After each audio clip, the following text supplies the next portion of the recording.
एक समय की बात है। विनायक नगर नामक गांव में 65 साल की एक औरत लीलावती रहती थी। वह अपने 2 बेटों और उनके परिवारों के साथ रहती थी। वह एक ही घर में रहते थे। लीलावती को स्वादिष्ट खाने खाने का बहुत शौक था। उसे अच्छे कपड़े पहनने का, आईने में अपने आप को देखने का बहुत शौक था।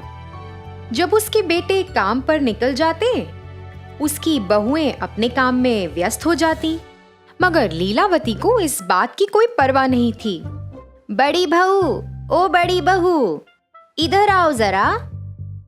जी माँ, बोलिए। अरे, क्या तुम मुझे वो गिलास दे सकती हो जिसमें पानी रखा हुआ है? लीलावती बहुत आलसी थी। अपने बाजू में पड़ा हुआ गिलास भी वह उठा नहीं सकती थी। वह हर बार ऐसे ही करके किसी ना किसी को बुलाती और उन्हें परेशान करती। उसकी बहुएं उसका कहना तो मान लेती थी, मगर वह भी बहुत परेशान रहती थी, क्योंकि उसे खाने का बहुत शौक था। जब अच्छा पकवान पकता था तो वह खुद रसोई घर में जाकर देखना चाहती थी कि क्या पक रहा है। अरे बहू, सुनो, तुम क्या पका रही हो? खुशबू तो बहुत अच्छी आ रही है। फिर जब लीलावती की बहुओं ने खाना बना लिया तो वह इंतजार करती थी कि वह रसोई से बाहर कब आएंगी।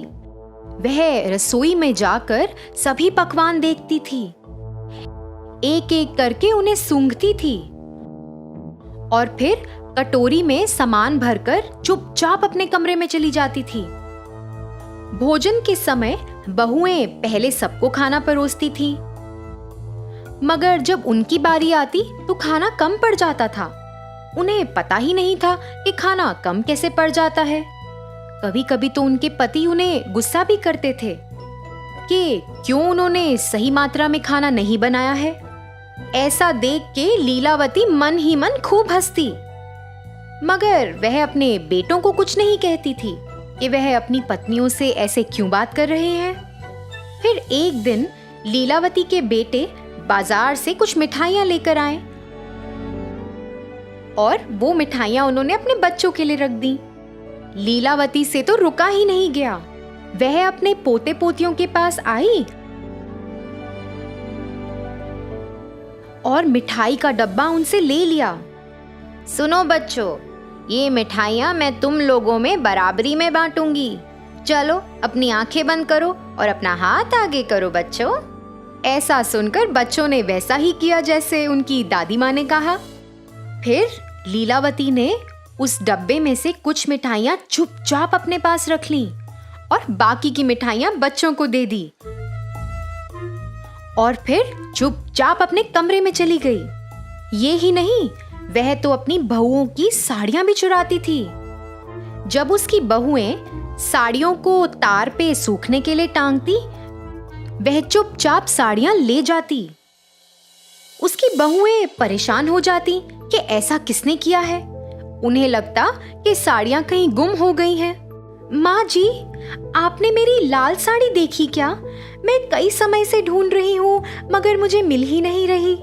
मैंने उसे सूखने के लिए तार पे डाला था। क्या आपने देखी है? नहीं बहू, मैंने नहीं देखी।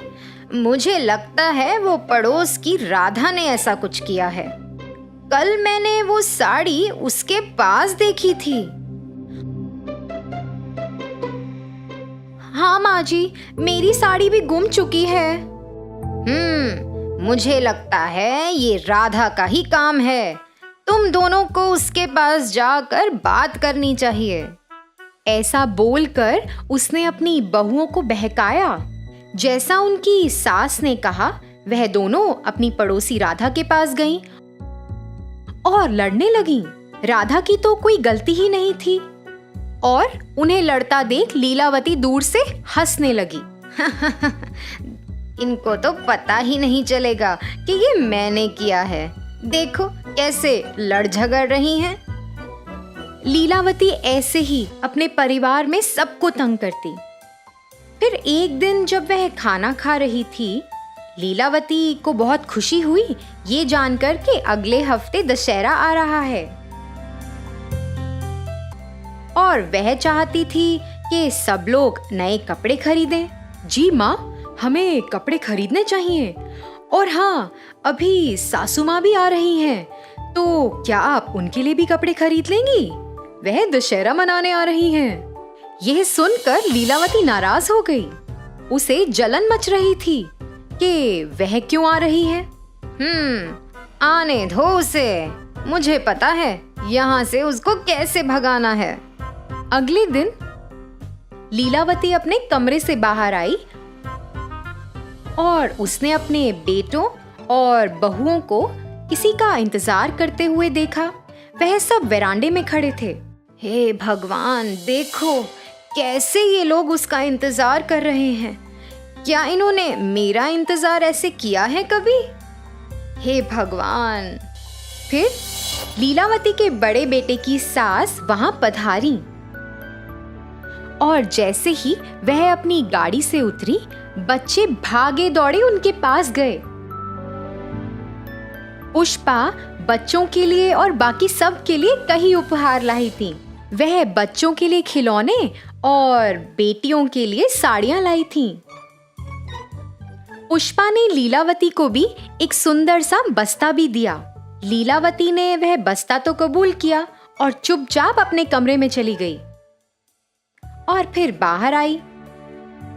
बाहर आकर उसे स्वादिष्ट खाने की सुगंध आई, तो वह सोचने लगी कि बहुत कुछ बना है, मगर उसे जलन भी मच रही थी। ये देखो, इन बहुओं ने मेरे लिए कभी इतने सारे स्वादिष्ट पकवान बनाए हैं। अभी मैं इनको मजा चखाती हूँ। फिर ऐसा सोचते हुए वह इंतजार करने लगी कि कब उसकी बहुएं रसोई से बाहर आएं। जैसे ही वे दोनों रसोई से बाहर आईं, चुपचाप लीलावती रसोई घर में चली गई और पकवान में उसने खूब सारी मिर्च डाल दी। फिर जैसे ही सबने खाना शुरू किया, सब लोगों से खाया ही नहीं गया। सबको खूब मिर्च लग रही थी। सब तो पानी के लिए तड़पने लगे, मगर लीलावती ने तो खाने को छुआ तक नहीं था। मगर उसे ऐसा लगा कि सबको शक हो जाएगा कि उसने कुछ गड़बड़ की है, तो वो भी नाटक करने लगी कि उसे भी खूब मिर्ची लगी और पानी के लिए तरसने लगी। मगर पुष्पा को शक हुआ। पुष्पा ने लीलावती को कुछ ना खाते हुए देख लिया था। उसे ऐसा लगा कि कुछ तो गड़बड़ है। पुष्पा ने लीलावती पर नजर रखनी शुरू कर दी। फिर ऐसे ही कुछ दिन बीत गए। पुष्पा ने ऐसा देखा कि लीलावती बच्चों से मिठाइयां चुराती है और अपनी बहुओं की साड़ियां चुराकर उस बस्ते में रखती है। उसने यह भी देखा कि वह चुपचाप रसोई में जाके सब्जियां कटोरी में भरकर चुपचाप अपने कमरे में आ जाती है। इन 10 दिनों में पुष्पा को लीलावती के बारे में बहुत कुछ पता चला। फिर एक दिन जब सब लोग घर पर थे, पुष्पा ने सोचा कि ये सही वक्त है कि उसे सबको बताना चाहिए कि इस घर में क्या चल रहा है। लीलावती, सुनिए, क्या आप वो बस्ता ला सकती हैं जो मैंने आपको दिया था? मैं आपको वापस लौटा दूंगी। फिर ऐसा कहकर पुष्पा झट लीलावती के कमरे में गई। लीलावती तो पुष्पा से पहले जाने की कोशिश कर रही थी, मगर असफल रही। पुष्पा ने वो बस्ता खोला और सब लोग उसके अंदर देखकर हैरान रह गए। उसमें कई प्रकार की मिठाइयाँ, बहुओं की साड़ियाँ, आईना और पैसे थे। वह ये सब अपने परिवार वालों से चुराती थी। लीलावती, तुम्हारे बेटे, तुम्हारे बहुएं और तुम्हारे पोता और पोती, ये तुम्हारा परिवार है, ये किसी और के नहीं है। ये तुम्हारा परिवार है लीलावती। तुम्हें क्या लगता है कि ये सही कार्य है जो तुम इतने दिनों से कर रही हो? माँ, आप ऐसा क्यों कर रही थी? इसी कारण से बच्चे हमेशा आपसे परेशान रहते थे। माँ, आपको नहीं लगता कि जब हम काम से घर आते हैं तो हम थके हुए होते हैं, और आपको ऐसा करने की क्या जरूरत थी? माँ, आप सबके साथ खुशी खुशी रह सकती हैं।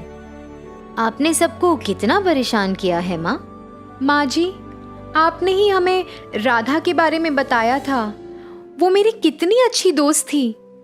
आपके झूठ की वजह से अब मेरी दोस्ती भी उससे टूट गई है। माँ जी, हमने आपका बहुत ख्याल रखा, आप ऐसा कैसे कर सकती हैं हमारे साथ? लीलावती को अपने से कम उम्र के लोगों को ऐसा कहते हुए बहुत बुरा लगा। ज्यादा बुरा इसलिए लगा कि वह उसके खुद के परिवार वाले थे। उसे एहसास हुआ कि वह कितना गलत कर रही थी और उसने सबसे माफी भी मांगी। उस दिन से लीलावती अपने बच्चों का अच्छे से ख्याल रखती थी। वह अपनी बहुओं का भी खूब ख्याल रखती थी। वह अपनी बहुओं की काम करने में मदद भी करती थी। ऐसा सब देखकर पुष्पा भी बहुत खुश हुई कि उसके रहते रहते लीलावती का हृदय परिवर्तन हुआ। तो बच्चों, इस कहानी से हमें ये सीख मिलती है कि हमें अपने पास मौजूद जिंदगी से संतुष्ट रहना चाहिए। उम्र के साथ हमें अपना व्यवहार भी बदलना चाहिए, नहीं तो इससे हमारे अपनों को चोट पहुंच सकती है।